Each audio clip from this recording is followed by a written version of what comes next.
بسم اللہ الرحمن الرحیم۔ سورہ الفرقان میں اللہ تعالیٰ نے اپنے بہت خاص چنے ہوئے صالحین، چنے ہوئے بندے اللہ تعالیٰ کے جو ہیں ان کے اوصاف بیان کیے ہیں، اور جو 13 ہیں اوصاف جو ہے بیان کیے ہیں، اور یہ وہ ہیں جو جنت کے اعلیٰ مقام پہ ہوں گے، اعلیٰ جنت کے بالا خانوں میں ہوں گے، اور ان کی کیا خصوصیات، کیا اوصاف، کیا ان کی نیکیاں ہوں گی جو ان کو وہاں لے کے جائیں گی۔ بے حد اہم ہے، بے حد اہم ہے یہ بیان۔ جنت کی ضمانت سمجھیں، اللہ تعالیٰ نے ہمیں امتحان میں بھی ڈالا، مگر سوالوں کے جواب بھی دے دیے کہ یہ سوال ہے اور اس کا یہ جواب ہے، اور یہ آپ کریں گے تو سوال آپ کا ٹھیک ہوگا، ٹک ٹھیک ہوگا، اور یہ نہ کریں گے تو پھر ٹک غلط ہوگا، اور نتیجہ بتا دیا کہ یہ بنیاد جو نتیجے کی ہے وہ یہ ہوگی۔ تو یہ کتنا اللہ تعالیٰ کے احسان ہے۔ تو بہت ہی یہ غور سے سننے والے ہیں، پھر عمل کرنے والے ہیں، اور دوسروں تک، اپنی فیملی تک، دوسروں تک کہ اللہ تعالیٰ کہتا ہے کہ اپنی فیملی، اپنے گھر والوں کو دوزخ کی آگ سے بچاؤ۔ یہ آپ ہر کسی کا ہیڈ آف فیملی، ان کا فرض ہے، ماں کا فرض ہے بچوں کو بتائے، باپ کا فرض ہے کہ بیوی کو بھی بتاؤ، اور سب کو، بچوں کو بھی بتاؤ۔ بچے کتنے بھی بڑے ہو جائیں تب بھی ذمہ داری ہے کہ بچوں، اپنے گھر والوں کو آگ سے بچاؤ۔ اگر نہیں بچاتے آپ تو پھر آپ ذمہ دار ہیں اس کے۔ اگر وہ سیدھے راستے پہ نہیں آتے تو والدین پھر ذمہ دار ہیں اس کے، اس کو اللہ تعالیٰ معاف فرمائے، مگر چھوٹ نہیں ہوگی۔ تو اس لیے سب کا یہ فرض ہے کہ ان کو جہاں تک ممکن ہو ان کو بتاتے رہیں۔ بس یہ ہے کہ کوئی وہ عمل کم بھی کرتے ہیں پھر بھی بتاتے رہیں۔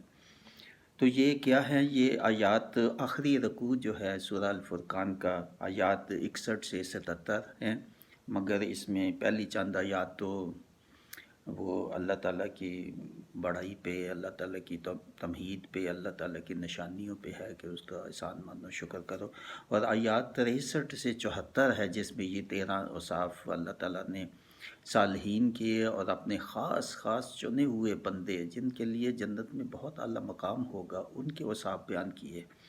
تو یہ کیا ہیں؟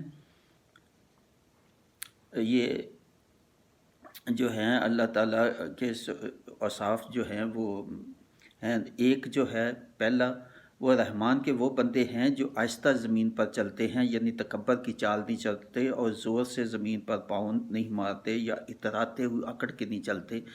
اس میں وہ بھی آ جاتا ہے کہ کسی قسم کا بھی ہو تکبر، وہ آپ کی لباس کا ہے، آپ شان و شوکت دکھاتے ہیں اپنی گاڑیوں کے ماڈل سے، اپنے جو آپ کے ولا ہیں، اپنے بڑے بڑے گھر ہیں، یا اپنی بات چیت سے، یا کسی بھی طرح سے تکبر جو ہے اور پرائیڈ، اور یہ اللہ تعالیٰ کو بہت ناپسند ہے، بہت بڑھتے کہ پہلے نمبر پہ یہ ہے، یعنی اتنی زیادہ یہ گناہ ہے یہ نہ کرنا، اور یہ تکبر کرنا ہوگا اتنا بڑا، یہ کہ پہلے نمبر پہ اللہ تعالیٰ نے یہ رکھا ہے اپنے جو پسندیدہ بندے ہیں ان کے لیے۔ اور دوسرے نمبر پہ ہے جب کوئی جاہل آپ سے بحث کرتا ہے کسی بات پہ، تو آپ کو یقین ہے کہ آپ کتنی بھی اچھی بات اور اس کو اچھے رنگ پہ پیش کریں گے یا سچائی کی بات کریں گے تو وہ نہیں سنے گا آپ کی بات۔ جب اس بات تو پھر اس کو چھوڑ دو، اس سے اعراض کرو، اس سے زیادہ مت الجھیں، اور اس کو سلام کہیں اور اپنا راستہ آپ دیکھیں اور اس کو چھوڑ دیں اس کے حال پہ۔ اور تیسرے نمبر پہ وہ جو رات کو نمازیں پڑھتے ہیں، عبادت کرتے ہیں، نوافل پڑھتے ہیں، یعنی حقوق العباد یہاں پہ کہ وہ بھی کتنا اہم ہے، حقوق العباد، تو اس کو کرتے ہیں، اللہ کا ذکر کرتے ہیں دن کو، راتوں کو، تو قرآن پڑھتے ہیں، قرآن سنتے ہیں، قرآن تدبر کرتے ہیں، غور کرتے ہیں، دوسروں کو بھی سکھاتے ہیں، سناتے ہیں۔ یہ تین۔ اور چوتھے نمبر کے وہ جو اللہ کے جہنم کے عذاب سے ڈرتے ہیں، اللہ سے ڈرتے ہیں اور اس کی پناہ مانگتے ہیں، اللہ سے دعا مانگتے ہیں کہ وہ ان کو راہ ہدایت لے آئے، اور پرہیزگاری کی توفیق مانگتے ہیں اللہ تعالیٰ سے کہ اور وہ کہ اس کو اس بڑے عذاب سے وہ ان کو بچا لے جو آخرت میں گلے کا پھندہ بننے والا ہے، یعنی بہت ہی شدید وہ عذاب ہوگا، اور بے شک بے حد بری جگہ ہے وہ رہنے کی۔ اور پانچویں نمبر پہ وہ ہے کہ اور وہ اللہ کے دیے مال سے خرچ کرتے، بہت اہم ہے، بہت اہم ہے۔ اور جگہ پہ آتا ہے کہ آپ مومن ہو ہی نہیں سکتے اگر اللہ کی راہ میں خرچ نہیں، آپ کو توفیق دی تو آپ خرچ نہیں کرتے تو آپ مومن کچھ بھی کرتے رہیں تو پھر بھی مومن نہیں ہو سکتے۔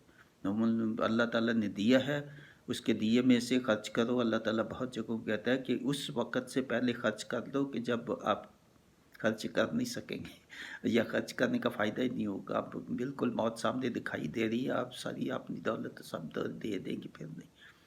اس وقت سے پہلے وہ کہتا ہے کہ خرچ کر لو، جب آپ کے خرچ کرنے کی آپ کو مہلت ہی نہ ملے تو یا مہلت کچھ تھوڑی سی ہے بھی تو وہ بھی کام نہیں آئے گی۔ تو پھر اس میں نہ حد سے بڑھو اور نہ جو ہے وہ تنگی کرو، اور دونوں کے بیچ اعتدال کا راستہ، ہر چیز میں اعتدال کر۔ پوری زندگی جو ہے وہ اپنا سادگی اور اعتدال اللہ تعالیٰ کو بہت پسند ہے، ہیوملٹی بہت پسند ہے، تکبر، غرور کسی قسم کا بھی، اور اسراف کرنا بہت زیادہ گناہ ہے۔ یہ نہیں حلال اسراف، حلال رزق سے اسراف ہے، یہ نہیں کہ آپ کے پاس بہت دیا تو آپ جو مرضی کریں اس پیسے سے، نہیں، اسراف پھر بھی نہیں کرنا۔ تو دیکھیں کتنا اللہ تعالیٰ بچاتا ہے کہ جب آپ اللہ کی راہ میں خرچ کرتے ہیں تو کتنے گناہوں سے آپ بچتے ہیں۔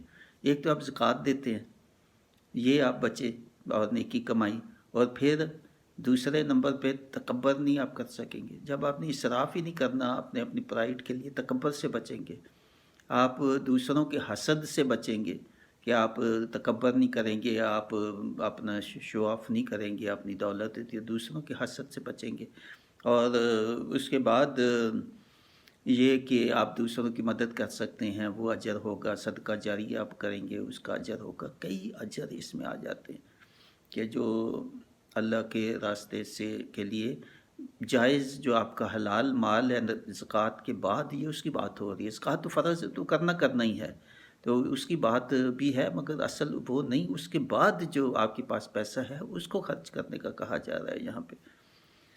تو اور دوسرا یہ کہ اللہ، اس کے بعد جو چھٹا پوائنٹ ہے وہ یہ کہ اللہ کے ساتھ معبود اور نہیں بناتے۔ معبود ایک تو بتوں کی پوجا ہے ایک وہ، اور دوسرا یہاں اسی سورہ کی آیت 43 میں ہے کہ اپنی خواہشات پہ زندگی کو بس گزارنا، کہ بس اسی کو بس جو ہے نا پورا کرتے جائیں اپنی خواہشات کو، اور اللہ کے احکام کو اس کا خیال نہ رکھیں۔ تو یہ بھی معبود بنانا اپنی خواہشات کو ہے۔ ساتواں یہ ہے کہ اس جان کو جس میں اللہ تعالیٰ نے بڑی حرمت رکھی ہے، ناحق مارنا، ایک تو قتل کرنا ہے، یا قتل کرنے کی کوشش کرنا ہے، یا پھر کسی کو ایسا نقصان پہنچائیں کہ وہ کسی طرح سے بھی، یہ اس میں بہت چیزیں آ جاتی ہیں، جو ہے نا کسی کو آپ سے نقصان پہنچتا ہے تو اس عذاب اس کا معذور ہو جاتا ہے آپ کی کسی وجہ سے، آپ کی اس میں یہ بھی آ جاتا ہے کہ سیف ڈرائیونگ نہیں کرتے، ریش ڈرائیونگ کرتے، آپ کی وجہ سے حادثہ کوئی شکار ہوتا ہے کہ اس کا وفات ہو جاتی ہے آپ کی سری غلطی سے، کوتاہی سے، اور جو ہے نا اپنا قوانین کی پابندی نہیں کی ہوئی بھی ایک قسم کا قتل کی شکل بن جاتی ہے، یا زخمی ہو جاتے ہیں، یا اور کسی طرح سے کسی کی جان بچانی، وہ بھی اس میں آ جاتا ہے کہ جان لینی تو بہت بڑا گناہ ہے، کسی کی جان بچانی بھی پھر ویسا ہی بڑا ثواب ہے۔ تو دونوں اس کے پہلو ہیں۔ تو 8واں پوائنٹ، بدکاری، بے حیائی، فحاشی نہیں کرتے بلکہ اور جگہوں پہ جاتا ہے اس کے نزدیک بھی نہیں جاتے، یہی فحاشی والی کہ ڈانس اور اس قسم کے جو بیہودہ ہیں باتیں، کہ جہاں عموماً نہیں جانا چاہیے، شراب نوشی ہو، جہاں رقص کی محفلیں ہوں، یا ڈانس ہوں، یا کلبز ہیں، یا جیسے، اور ان میں جانا ہی گناہ ہے، فحاشی، اور تو ہے وہ بہت ہی پھر بڑا ہو جاتا ہے، بے حیائی اور بدکاری۔ اور یہ 3 بڑے گناہوں کا یہ اوپر ذکر، 2 کا اوپر اور ایک یہ کیا کہ جو معبود بنا لیں یا اپنی خواہشات پہ ہی بس چلتے جائیں، اور کسی جان کو مارنے کا کوشش کرنا، یا اس کو معذور بنا دینا، یا ایسا نقصان کہ ان کی زندگی جو ہے وہ آپ خراب کر دیں کسی کو اپنے اعمال کی وجہ سے، اور تیسرا یہ بدکاری اور بے حیائی، یہ تینوں کا بہت بہت سخت شدت سے اس کو کہا گیا ہے کہ جو اس کے مرتکب ہوتے ہیں، جیسے نیک لوگوں کے بالا خانے ہیں تو ان کے سب سے نچلے درجے میں یہ ہوں گے، بہت بڑے گناہ ہیں، اور ان کا سزا بڑھا دی جائے گی، عذاب بڑھا دیا جائے گا۔ اور 9ویں نمبر پہ ہے مگر وہ جو گناہ کے بعد توبہ، یہ سب کچھ اوپر گناہ کیے بھی پھر بھی اگر توبہ، سچی توبہ، توبہ نصوح، سچی توبہ، رو رو کے گڑ گڑا کے اللہ تعالیٰ کے راتوں کو جاگ جاگ کے توبہ، مسلسل پروسیس، یہ نہیں ایک دفعہ بیٹھ کے میں نے توبہ کر لیا اللہ مجھے معاف کر، نہیں، یہ نہیں ہے، یہ مذاق نہیں کرے اللہ تعالیٰ سے۔ توبہ ہے کہ آپ کے اندر آپ کے احساس پیدا ہو جائے، اوہ میں نے غلط کیا، اور غلط کاؤنٹ کریں بڑے بڑے گناہوں کو، ساری زندگی کا بچپن سے لے کے آخر تک آپ کے سامنے 5 منٹ آپ ذرا فوکس کر کے بیٹھیں گے کیا کیا کیا، سب سامنے فلم آ جاتی ہے۔ تو کاؤنٹ کر کے سامنے دیکھ کے یا لکھ کے کہ میں نے یہ کیا، یہ کیا، یہ کیا، یہ کیا، یا اللہ غلط کیا، بہت غلط کیا، غلطی ہوئی معاف کرنا، اور ریپینٹنس رو رو کے، اور ایک دفعہ نہیں، یہ جب تک آپ کی تسلی نہ ہو جائے آپ کی توبہ مانگتے رہے، اس سے بڑے گناہوں سے خاص طور پہ۔ اور پھر اصلاح کرنا، اچھے کام، اصلاح نہیں کرتے تو پھر کیا توبہ؟ توبہ ہے ہی اصلاح کے ساتھ ہے کہ ریپینٹنس، اور پھر بہت زیادہ ریپینٹنس، اور ایکسیپٹ کرنا، اکنالج کرنا اپنے گناہوں کو، کاؤنٹ کرنا، اس کو ذہن میں لانا، اور دل سے پھر اللہ تعالیٰ سے معافی مانگنا، اور دل سے عہد کرنا کہ میں آپ پوری کوشش انشاءاللہ، اللہ تعالیٰ سے توفیق بھی مانگنا کہ توبہ پہ قائم رہنا بھی بہت مشکل کام ہے۔ تو اللہ تعالیٰ ایسے لوگوں کی جو برائیاں ہیں وہ بلائیوں میں بدل دے گا، جی کسی سے معاف نہیں ہوں گی پھر ان کا گناہ جتنی، یہ تو اس آپ کی توبہ پہ ہے کہ توبہ آپ کیسے کریں، کتنی گہرائی سے آپ کرتے ہیں، دل سے کرتے ہیں، اس پہ ہے کہ کتنا آپ کو اس کا فائدہ ہوگا توبہ کا۔ میرا یہ جو سیلف اکاؤنٹیبلٹی اور توبہ کا اپلوڈ ہوا یوٹیوب پہ علیحدہ سے مضمون، تو آپ وہ سن سکتے ہیں کہ توبہ کی کیا شرائط ہے، کن کی توبہ قبول ہوتی ہے، کن کی نہیں ہوتی۔ اور 9 نمبر کے ہے اور وہ جو توبہ کرے اور اچھا کام کرے تو وہ اللہ کی طرف رجوع لایا کہ اللہ اس سے راضی ہو جائے گا۔ ایسی توبہ جیسے میں نے کہا ہے کہ یہ ہے اصلی توبہ جس سے اللہ تعالیٰ راضی ہوگا، جیسے میں نے کہا۔ اور 10ویں نمبر پہ ہے کہ جھوٹی گواہی دینے والا، وہ اس کا کوئی بہت بہت بڑا گناہ ہے، اور جو اس سے بچتے ہیں تو وہ ہے صالحین، جھوٹی گواہی سے دینے سے بچتے ہیں، یا عام جھوٹ بولنے سے بھی بچتے ہیں، اور خاص طور پہ جھوٹی شہادت، جھوٹی گواہی دینے سے، اور خاص طور پہ ایسی گواہی جس سے کسی کا نقصان ہو، اپنا فائدہ کے لیے دوسرے کا نقصان ہو، تو وہ جو ہے ایک تو سچی گواہی ہے، چلو کسی وقت اگر آپ کہتے ہیں کہ کسی چیز کو چھپانا ہے کہ اپنے فائدے کے لیے نہیں، کہ کسی کا نقصان نہ ہو، اگر کسی کا فائدہ ہو رہا ہے تو اس کو چھپانے سے تو وہ بھی گنجائش ہو جاتی ہے، مگر جھوٹ نہیں بولے، چھپانے کے اور جھوٹ بولنے سے فرق ہے کہ ایسی بات کو چھپانا جس سے کہ آپ کہیں تو فساد پھیلے، تو وہ بھی ہے مسئلہ۔ اور پھر 11 نمبر پہ ہے اور جب وہ بیہودہ کام یا باتوں پر سے گزرے تو اعراض کرتے ہیں اور اپنی عزت سنبھالتے گزر جاتے ہیں۔ کسی ایسی محفل میں بیٹھے بیہودہ باتیں ہوتی ہیں تو وہاں سے اٹھ چلے جائیں، یا کوئی بھی باتیں کر رہا ہے تو اس کو سنی نہ سنی کر کے تو گزر جائیں، اعراض کریں اس سے۔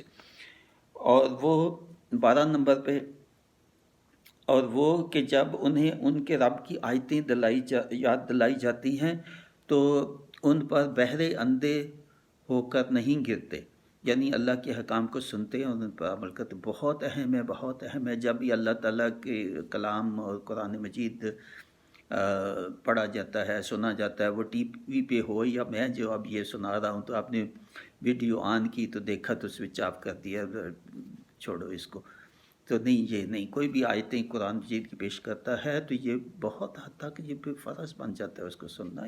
یہ ایک آیت نہیں ہے، یہاں پہ بے شمار جگہوں پہ ہے کہ قرآن مجید جب پڑھا جائے تو پھر اس کو سننا فرض ہے۔ اگر نہیں سنتے ہیں سوئچ آف، چلو اس لحاظ سے سوئچ آف کر دیں کہ بے ادبی نہ ہو اور لوگ بیٹھے ہوئے ہیں جو باتیں کر رہے ہیں تو وہ اور ہے سچویشن، مگر اگر آپ سبھی سننے کے لیے تیار ہیں تو آپ یا اکیلے بیٹھے ہوئے ہیں تو سارا گھنٹوں ٹی وی دیکھتے رہتے ہیں پروگرامز، تو جب کوئی مولانا آتے ہیں تو آپ سوئچ آف کر دینا، نہیں بند کر دو ابھی بیٹھے، نہیں، یہ غلط ہے بات، یہ صحیح نہیں ہے، یہ اللہ تعالیٰ کے احکام کی خلاف ورزی ہے۔ اور 13 نمبر اور آخری جو ہے وہ اعراض کرتے ہیں اور اللہ تعالیٰ سے دعا مانگتے ہیں، اے ہمارے رب ہمیں ہماری بیویوں سے اور ہماری اولاد سے آنکھوں کی ٹھنڈک دے۔ کتنا اچھا، کتنا اچھا۔ آنکھوں کی ٹھنڈک کب ہوگا؟ جب آپ کی بیوی اور آپ کے بچے اولاد بھی اللہ کے راستے پہ ہوں گے، نیک راستے پہ ہوں گے، تو وہ ہے اللہ کی ٹھنڈک۔ تو اللہ کی ٹھنڈک تو تبھی ہے، تو جیسے میں نے کہا کہ یہ فرض ہے ہر کسی کا کہ اپنی اولاد کو، اپنے کنبے کو نیکی کی ترغیب دے، قرآن مجید جو ہے اس کی ہدایت کرے اور برے کاموں سے روکے۔ اور یہ ہیں وہ لوگ جو پرہیزگاروں کے امام اور پیشوا ہوں گے۔ اللہ تعالیٰ سے دعا کہ یہ ہمیں توفیق دے۔ وہ صرف پرہیزگار نہیں ہوں گے بلکہ یہ ایسے لوگ پرہیزگاروں کے امام ہوں گے اور پیشوا ہوں گے۔ تو یہ بہت بہت اہم ہے، یہ آیات بار بار سننے والی ہیں، خود بھی قرآن چیت کھول کے خود بھی پڑھے اور کرے اور بچوں کو سنائیں، دوسرے ساتھیوں کو۔ یہ جو بے حد اہم ہے، یہ ہر کسی کو فارورڈ کریں۔ میری درخواست ہے کوئی بھی آپ کے 100 گروپس ہیں، 100 دوست ہیں، سب کو ایک ایک کو فارورڈ کریں۔ اس کا اتنا اجر آپ کو ہے کہ دیکھیں یہ جنت والے لوگوں کی باتیں ہیں کہ جنت میں کون اعلیٰ مقام، جنت کا بھی اعلیٰ مقام جو اللہ کے خاص چنے ہوئے بندے ہیں، ان کی باتیں اور ان کے اوصاف ہیں۔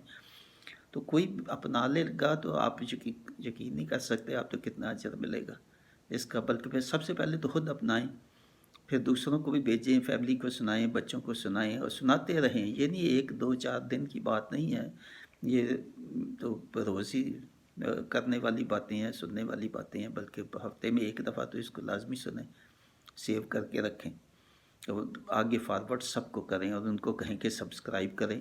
جب بھی یہ یوٹیوب میرے میسیجز اپلوڈ ہوتے ہیں تو اسی وقت وہ نوٹیفیکیشن بیل کو بھی پریس کر دیں تاکہ وہ سن سکیں۔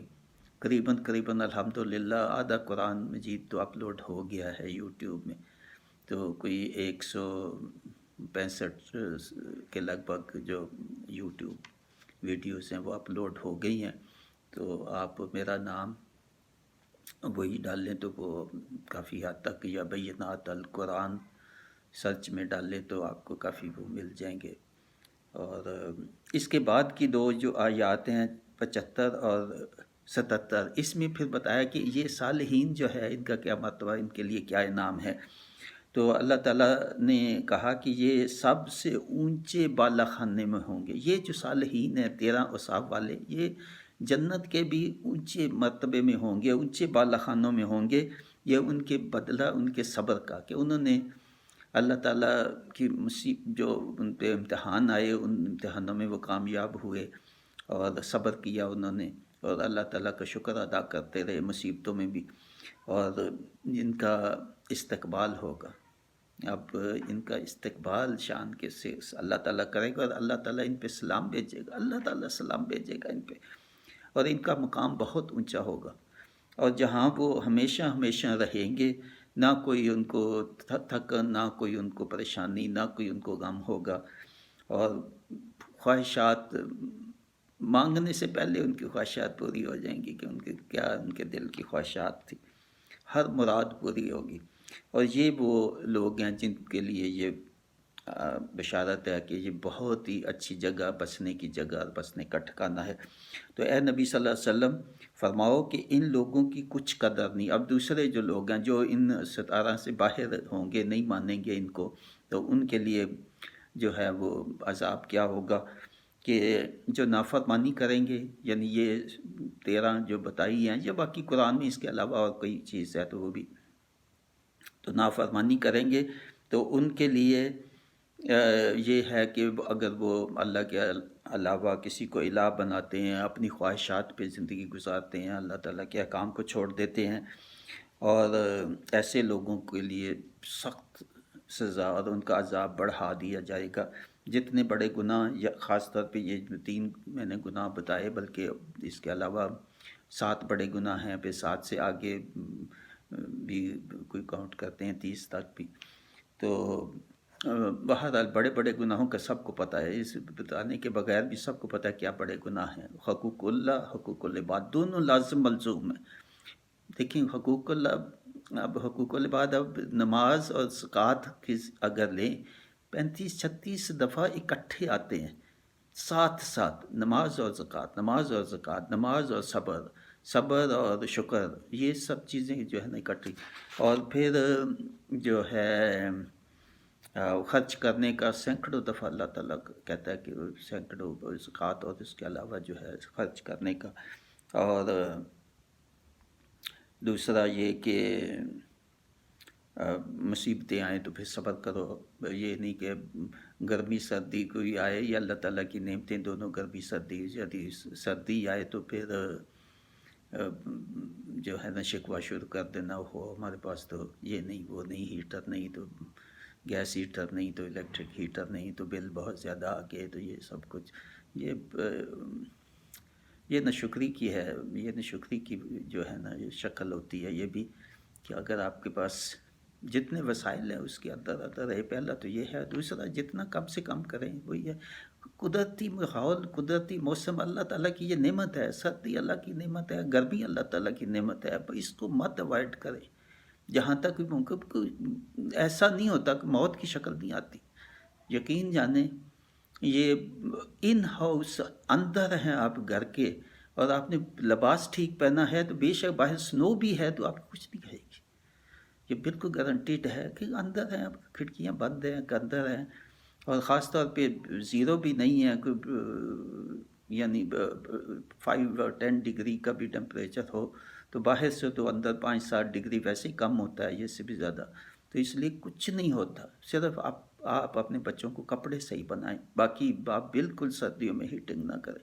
میں دیکھتا ہوں میرے لوگ جو ہے، بلکہ نقصان دہ ہے. ہیٹنگ نقصان دہ ہے، کولنگ بھی نقصان دہ ہے. اے سی دونوں کے نقصانات ہیں. اللہ تعالیٰ نے موسم بنائے، ان موسم کو انجوائے کریں. ویسے تو آپ سنو فال دیکھنے مری چلے جائیں گے تو وہاں آپ کو ٹھنڈ نہیں لگتی، مگر اپنے گھر میں لاہور میں بیٹھے ہوئے کمروں کے اندر لحاف میں، وہاں آپ کو ہیٹر چاہیے. کتنے افسوس کی بات ہے، اور کتنی یہ تضاد ہے، کھلا تضاد. جیسے ایک صاحب کہتے ہیں کہ ہر بات میں یہ تو کھلا تضاد ہے. واقعی اس سے بڑا کھلا تضاد کیا ہوگا؟